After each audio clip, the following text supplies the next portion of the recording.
समुद्र की इन लहरों के नीचे क्या एक ऐसा शहर सो रहा है जिसका नाम भारत हजारों वर्षों से जानता है?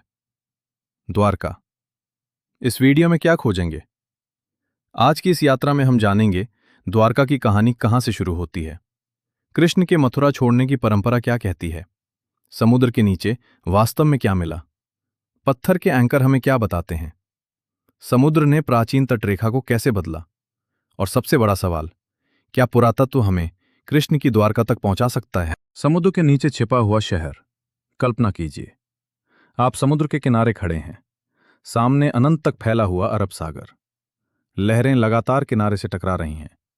लेकिन अगर इन्हीं लहरों के नीचे एक ऐसा शहर छिपा हो जिसकी कहानी हजारों वर्षों से भारतीय परंपरा में सुनाई जाती रही हो, एक ऐसा शहर जहां विशाल महल थे, जहां समुद्री व्यापार होता था, जहां दूर दूर से लोग आते थे, और जहां परंपरा के अनुसार भगवान कृष्ण ने अपना नगर बसाया था, उस नगर का नाम था द्वारका।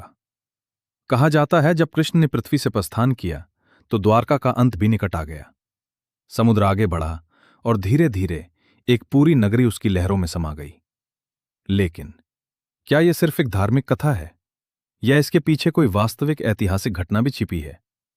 क्योंकि आधुनिक समुद्री पुरातत्व ने गुजरात के तट के पास समुद्र के नीचे प्राचीन मानव गतिविधि से जुड़े कई अवशेष खोजे हैं। पत्थर के एंकर, संरचनाएं, मिट्टी के बर्तनों के अवशेष और समुद्री गतिविधियों के संकेत। लेकिन यहां कहानी और भी रहस्यमय हो जाती है, क्योंकि इन खोजों के बाद एक सवाल उठा, क्या समुद्र के नीचे मिला ये प्राचीन संसार वही द्वारका है जिसकी कथा महाभारत और पुराणिक परंपरा में मिलती है? आज हम इसी सवाल की तह तक जाने की कोशिश करेंगे। लेकिन एक बात पहले ही स्पष्ट कर दें, इस कहानी में तीन अलग अलग चीजें हैं: परंपरा, पुरातत्व और अनुमान। हम इन तीनों को मिलाकर एक रोमांचक कहानी बना सकते हैं, लेकिन उन्हें एक ही चीज नहीं मान सकते। तो चलिए समय की घड़ी को पीछे घुमाते हैं, हजारों साल पीछे, उस समय जब समुद्र के किनारे एक ऐसी नगरी की कल्पना की गई जिसका नाम आज भी जीवित है, द्वारका। चैप्टर 1, मथुरा से द्वारका तक। द्वारका की कहानी सीधे द्वारका से शुरू नहीं होती। ये कहानी शुरू होती है मथुरा से। भारतीय परंपरा में कृष्ण का जन्म मथुरा में बताया गया है। उनका बचपन गोकुल और वृंदावन से जुड़ा है। लेकिन जैसे जैसे कृष्ण का जीवन आगे बढ़ता है, राजनीतिक संघर्ष भी बढ़ते जाते हैं। मथुरा पर बार बार आक्रमणों की कथा मिलती है। विशेष रूप से मगध के राजा जरासंध का नाम सामने आता है। परंपरा के अनुसार जरासंध ने मथुरा पर कई बार आक्रमण किया। हर युद्ध के बाद यादवों की स्थिति कठिन होती गई। एक राजा के सामने सबसे बड़ी चुनौती सिर्फ दुश्मन को हराना नहीं होती, बल्कि अपने लोगों को सुरक्षित रखना भी होती है। और यहीं से जुड़ती है द्वारका की का कि लगातार युद्ध से ये समझे खतरे में पड़ सकता है, इसलिए एक नया नगर बसाने का विचार सामने आया।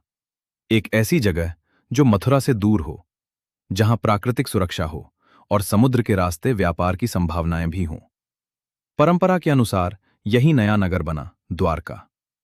लेकिन हमें यहां रुककर एक महत्वपूर्ण प्रश्न पूछना चाहिए। अगर द्वारका वास्तव में एक बड़ा नगर था, तो वो कहां था? क्या वो आज की द्वारका के नीचे है? क्या वो समुद्र के भीतर थी? या प्राचीन द्वारका का स्थान आज की भौगोलिक स्थिति से अलग था? यही सवाल आने वाले सदियों में पुरातत्वविदों को समुद्र तक ले गया। चैप्टर 2, समुद्र के किनारे बसाई गई नगरी। द्वारका का वर्णन भारतीय धार्मिक साहित्य में एक अत्यंत भव्य नगरी के रूप में मिलता है। महल, सड़कों, द्वारों और समुद्री क्षेत्र से जुड़ी उसकी कल्पना की जाती है। नाम ही देखिए, द्वारका, एक ऐसा स्थान जिसे परंपरा समुद्र से जोड़ती है। अगर हम इसे ऐतिहासिक दृष्टि से देखें तो समुद्र के पास शहर बसाने का एक बड़ा फायदा था, व्यापार। प्राचीन दुनिया में समुद्री व्यापार बेहद महत्वपूर्ण था। जहाज एक बंदरगाह से दूसरे बंदरगाह तक जाते थे। भारत का पश्चिमी तट अरब सागर के रास्ते पश्चिमी एशिया और अन्य क्षेत्रों से जुड़ता था। इसलिए गुजरात का तटीय क्षेत्र प्राचीन समुद्री गतिविधियों के लिए महत्वपूर्ण रहा होगा। और यही बात द्वारका की कहानी को एक अलग स्तर पर ले जाती है, क्योंकि परंपरा हमें एक समुद्री नगर की तस्वीर देती है और पुरातत्व हमें बताता है कि गुजरात का पश्चिमी तट वास्तव में प्राचीन समुद्री गतिविधियों का क्षेत्र रहा है। लेकिन क्या दोनों एक ही चीज हैं? ये अभी सिद्ध नहीं है, और यही हमारा सबसे बड़ा रहस्य है। चैप्टर 3, द्वारका की कथा कैसे बची रही। हजारों वर्षों में शहर मिट जाते हैं, साम्राज्य खत्म हो जाते हैं, भाषाएं बदल जाती हैं, लेकिन कुछ कहानियां पीढ़ी दर पीढ़ी आगे बढ़ती रहती हैं। द्वारका ऐसी ही एक कहानी है। महाभारत, हरिवंश और बाद की पुराणिक परंपराओं में द्वारका का उल्लेख मिलता है। कृष्ण, यादव, समुद्र और द्वारका के अंत की कथा, इन सभी ने मिलकर एक ऐसी स्मृति बनाई जो आज भी जीवित है। परंपरा के अनुसार कृष्ण के जीवन के अंतिम चरण के बाद यादवों का विनाश हुआ और फिर द्वारका के समुद्र में समा जाने की कथा आती है। लेकिन इतिहासकार के लिए एक समस्या है। धार्मिक साहित्य का निर्माण और उसका वर्तमान रूप कई अलग अलग कालों और परंपराओं से जुड़ा हो सकता है। इसलिए किसी एक वर्णन को सीधे पुरातात्विक घटना मानना उचित नहीं। लेकिन इसका अर्थ यह भी नहीं कि उसमें किसी वास्तविक भौगोलिक स्मृति का कोई अंश हो ही नहीं सकता। यही कारण है कि द्वारका आज भी शोध का विषय बनी हुई है। चैप्टर 4, समुद्र की ओर पहला कदम। समय बीतता गया, फिर आधुनिक पुरातत्व का युग आया। जमीन पर पुरातत्वविदों ने प्राचीन सभ्यताओं की खोज की, लेकिन द्वारका की कहानी उन्हें जमीन से नीचे नहीं, समुद्र के नीचे ले गई। गुजरात के तट पर समुद्री पुरातत्व सर्वेक्षण शुरू हुए। गोताखोर पानी के नीचे उतरने लगे। कैमरे, माप उपकरण, सर्वेक्षण तकनीक और बाद में अधिक आधुनिक समुद्री खोज तकनीकों का उपयोग किया गया। समुद्र के भीतर अचानक कुछ असामान्य संरचनाएं दिखाई देने लगीं। पत्थरों के समूह, दीवार जैसे दिखाई देने वाले अवशेष, एंकर और दूसरी वस्तुएं। हर खोज के साथ एक नया सवाल पैदा हुआ।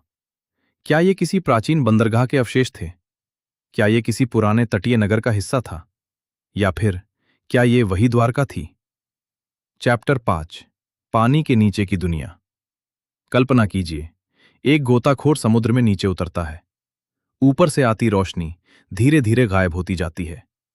कुछ मीटर, फिर और नीचे, और अचानक उसके सामने समुद्र की तलहटी पर पड़े हैं विशाल पत्थर। कुछ व्यवस्थित लगते हैं, कुछ बिखरे हुए। कुछ में ऐसे आकार दिखाई देते हैं जो मानव निर्मित हो सकते हैं। लेकिन समुद्र के नीचे पुरातत्व जमीन के पुरातत्व से कहीं अधिक कठिन है। लहरें, धाराएं, समुद्री जीव, तलछट और लंबे समय तक पानी के भीतर रहने से संरचनाओं का बदल जाना, इन सब के कारण किसी वस्तु की असली प्रकृति पहचानना कठिन हो सकता है। यही वजह है कि वैज्ञानिक केवल तस्वीर देखकर निर्णय नहीं लेते। वे पूछते हैं, ये वस्तु किस परत में मिली? इसके आसपास क्या मिला? इसकी बनावट कैसी है? क्या यह प्राकृतिक प्रक्रिया से बनी हो सकती है? और इसकी उम्र कितनी है? द्वारका की खोज में यही वैज्ञानिक प्रक्रिया बेहद महत्वपूर्ण बन जाती है, क्योंकि एक प्राचीन पत्थर मिलना एक बात है, लेकिन एक पूरे शहर की पहचान करना बिल्कुल दूसरी बात। चैप्टर 6, पत्थर के एंकर। द्वारका क्षेत्र से जुड़े समुद्री पुरातत्व में पत्थर के एंकर विशेष रूप से दिलचस्प हैं। क्यों? क्योंकि एंकर हमें बताते हैं कि किसी क्षेत्र में समुद्री जहाजों की गतिविधि हो सकती थी। अगर किसी प्राचीन तटीय क्षेत्र में बड़ी संख्या में एंकर मिलते हैं, तो वो संकेत हो सकता है कि वहां नाविक आते जाते थे, व्यापार होता था, या बंदरगाह जैसी गतिविधि होती थी। द्वारका की परंपरा और समुद्री पुरातत्व यहां एक रोचक बिंदु पर मिलते हैं। परंपरा एक समुद्री नगर की बात करती है और पुरातत्व इस क्षेत्र में समुद्री गतिविधि के प्रमाण खोजता है। लेकिन फिर वही समस्या, एंकरों की मौजूदगी ये सिद्ध नहीं करती कि वे कृष्ण के समय के ही हैं। वे अलग अलग कालों के हो सकते हैं। इसलिए एंकर एक क्लू हैं, अंतिम उत्तर नहीं। मेरे साथ क्या मिला और क्या नहीं मिला। अब सबसे जरूरी सवाल, अगर समुद्र के नीचे द्वारका है, तो क्या हमें एक पूरा शहर क्यों नहीं मिलता? एक विशाल महल, एक राज सिंहासन, सड़कें, हजारों घर, ऐसी चीजें जो साफ साफ कह दें यही कृष्ण की द्वारका है। यही वैज्ञानिक सावधानी जरूरी है। समुद्र के नीचे किसी प्राचीन स्थल का बचना बहुत कठिन होता है। लकड़ी, मिट्टी, धातु और कई अन्य वस्तुएं समय के साथ नष्ट हो सकती हैं। पत्थर की संरचनाएं भी टूट सकती हैं। समुद्री धाराएं उन्हें स्थानांतरित कर सकती हैं। इसलिए किसी प्राचीन तटीय शहर के अवशेष आज बिखरे हुए मिल सकते हैं, लेकिन बिखरे हुए अवशेषों से पूरी नगरी की पहचान करना बहुत कठिन है। यही कारण है कि द्वारका के मामले में अभी भी बहस जारी है। चैप्टर 8। क्या समुद्र ने सचमुच द्वारका को निगल लिया? अब कहानी का सबसे रोमांचक हिस्सा।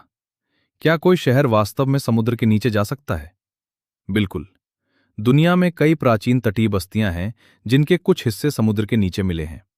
समुद्र स्तर में बदलाव, तटीय कटाव, भूकंपीय गतिविधियां और जमीन के धीरे धीरे नीचे जाने जैसी प्रक्रियाएं तटरेखा को बदल सकती हैं। गुजरात का तट भी भूवैज्ञानिक दृष्टि से जटिल क्षेत्र है, लेकिन इसका अर्थ ये नहीं कि हमें एक निश्चित घटना मिल गई है जिसने कृष्ण की द्वारका को डुबो दिया। वास्तविकता शायद इससे कहीं अधिक जटिल हो सकता है अलग अलग समय में तट बदला हो, कुछ बस्ती नष्ट हुई हो, कुछ हिस्सा छोड़ा गया हो और बाद में समुद्र ने उसके हिस्सों को ढक लिया हो। इसलिए एक दिन समुद्र आया और पूरा शहर डूब गया, एक आकर्षक कथा हो सकती है, लेकिन वैज्ञानिक इतिहास उससे कहीं अधिक जटिल हो सकता है। चैप्टर 9। सबसे कठिन सवाल, तारीख क्या है? किसी भी पुरातात्विक खोज में सबसे महत्वपूर्ण प्रश्नों में से एक है, ये कितनी पुरानी है? द्वारका के मामले में यही सवाल बेहद महत्वपूर्ण है। अगर कोई वस्तु हजारों वर्ष पुरानी है, तो हमें यह भी जानना होगा कि वो किस संदर्भ में मिली। क्या वो उसी काल की है जिसकी चर्चा महाभारत की परंपरा में होती है, या उससे पहले की, या बाद की? और यहां डेटिंग मेथड सामने आते हैं। Radio carbon dating, stratigraphy, ceramic analysis और अन्य वैज्ञानिक तकनीकें पुरातत्वविदों को समय निर्धारित करने में मदद करती हैं। लेकिन किसी स्थल की तारीख तय करना हमेशा आसान नहीं होता। कभी अलग अलग वस्तुओं की तारीख अलग होती है, कभी किसी वस्तु को बाद के काल में पुराने स्थान पर लाया गया हो सकता है। इसलिए एक तारीख पूरी कहानी नहीं बताती, हमें पूरा आर्कियोलॉजिकल कॉन्टेक्स्ट देखना पड़ता है। चैप्टर 10। क्या कृष्ण ऐतिहासिक व्यक्ति थे? ये शायद सबसे संवेदनशील सवाल है और इसका उत्तर हमें बहुत सावधानी से देना होगा। कृष्ण भारतीय धार्मिक परंपरा में अत्यंत महत्वपूर्ण व्यक्तित्व हैं। उनकी कथा भारतीय संस्कृति, दर्शन और भक्ति परंपरा का अभिन्न हिस्सा है। लेकिन आधुनिक इतिहासकार जब किसी प्राचीन व्यक्ति की ऐतिहासिकता की जांच करते हैं, तो वे अलग अलग प्रकार के प्रमाण देखते हैं। समकालीन अभिलेख, पुरातात्विक प्रमाण, साहित्यिक स्रोतों की तारीख, वंशावली और अन्य स्वतंत्र प्रमाण। कृष्ण से जुड़ी परंपरा बहुत प्राचीन और व्यापक है, लेकिन पुरातत्व के आधार पर आज ये कहना कि समुद्र के नीचे मिला हर अवशेष सीधे कृष्ण के जीवन का प्रमाण है, वैज्ञानिक रूप से उचित नहीं होगा। इसी तरह पुरातत्व में किसी निश्चित प्रमाण का अभाव भी अपने आप में किसी धार्मिक परंपरा को झूठा साबित नहीं करता। ये दोनों अलग अलग प्रश्न हैं और इन्हें अलग रखना ही इतिहास के प्रति ईमानदारी है। चैप्टर 11। 3 संभावनाएं। अब हमारे सामने 3 बड़ी संभावनाएं हैं। संभावना नंबर 1, समुद्र के नीचे मिले अवशेष किसी प्राचीन तटीय बस्ती के हैं और उनका संबंध द्वारका की परंपरा से हो सकता है। संभावना नंबर 2, वहां कई अलग अलग काल की बस्तियां रही हों और बाद की धार्मिक परंपरा ने उन्हें एक महान द्वारका की स्मृति से जोड़ दिया हो। संभावना नंबर 3, भविष्य में और पुरातात्विक प्रमाण मिले जो वर्तमान समझ को पूरी तरह बदल दें। और यही विज्ञान की खूबसूरती है। विज्ञान किसी निष्कर्ष को सिर्फ इसलिए सही नहीं मानता क्योंकि वो रोमांचक है, वो प्रमाण मांगता है। और जब नया प्रमाण मिलता है तो पुरानी कहानी भी बदल सकती है। फाइनल चैप्टर, द्वारका का रहस्य अभी खत्म नहीं हुआ। तो आखिर द्वारका के साथ क्या हुआ? क्या ये वही नगरी थी जहां कृष्ण ने अपना जीवन बिताया? क्या समुद्र ने सचमुच उसे निगल लिया? क्या समुद्र के नीचे मिले पत्थर उस महान नगरी के अंतिम अवशेष हैं, या हम हजारों वर्षों पुरानी अलग अलग घटनाओं को एक ही कहानी में जोड़ रहे हैं? सच ये है, हमारे पास कुछ महत्वपूर्ण पुरातात्विक प्रमाण हैं, हमारे पास प्राचीन साहित्यिक परंपराएं हैं, हमारे पास समुद्र के नीचे मिले अवशेष हैं, लेकिन अंतिम और निर्विवाद प्रमाण अभी भी हमारे सामने नहीं है। और शायद यही द्वारका की सबसे बड़ी शक्ति है। एक शहर जो दिखाई नहीं देता, एक कहानी जो खत्म नहीं होती, और एक समुद्र जो हर दिन अपनी लहरों से जैसे कहता है, जो तुम खोज रहे हो वो अभी पूरी तरह तुम्हारे सामने नहीं आया। हो सकता है किसी दिन आधुनिक तकनीक समुद्र की और गहराइयों तक पहुंचे, हो सकता है नई खुदाई किसी पुराने सवाल का जवाब दे, और हो सकता है हजारों वर्षों से चली आ रही किसी कथा का एक नया अध्याय हमारे सामने खुले। लेकिन तब तक द्वारका हमारे लिए 3 चीजों का संगम बनी रहेगी: आस्था, इतिहास और रहस्य। जब अगली बार अरब सागर की लहरें गुजरात के तट से टकराएं, तो शायद आपको सिर्फ पानी दिखाई दे, लेकिन उस पानी के नीचे कहीं एक प्राचीन दुनिया की स्मृति हो सकती है। एक ऐसी दुनिया जिसे हमने अभी पूरी तरह समझा नहीं है। और शायद यही सवाल सबसे ज्यादा रोमांच पैदा करता है। क्या हमने द्वारका को खोज लिया है, या समुद्र के नीचे अभी भी एक ऐसी कहानी छिपी है जिसे दुनिया ने पूरी तरह पढ़ना बाकी रखा है? जय श्री कृष्ण। अगर आपको द्वारका की ये रहस्यमयी कहानी पसंद आई हो तो वीडियो को लाइक जरूर करें। ऐसी ही रहस्यमयी ऐतिहासिक कहानियों के लिए हमारे चैनल को सब्सक्राइब करें और बेल आइकन दबाना न भूलें। इस वीडियो को अपने दोस्तों और परिवार के साथ शेयर करें, क्योंकि हो सकता है आपके शेयर की वजह से कोई और भी भारत के इतिहास में छिपे किसी अनसुलझे रहस्य को जान पाए। और कमेंट में जरूर बताइए, क्या आपको लगता है कि समुद्र के नीचे मिले अवशेषों का संबंध प्राचीन द्वारका से हो सकता है? आपकी राय हमारे लिए बेहद महत्वपूर्ण है। जय श्री कृष्ण। दी एंड।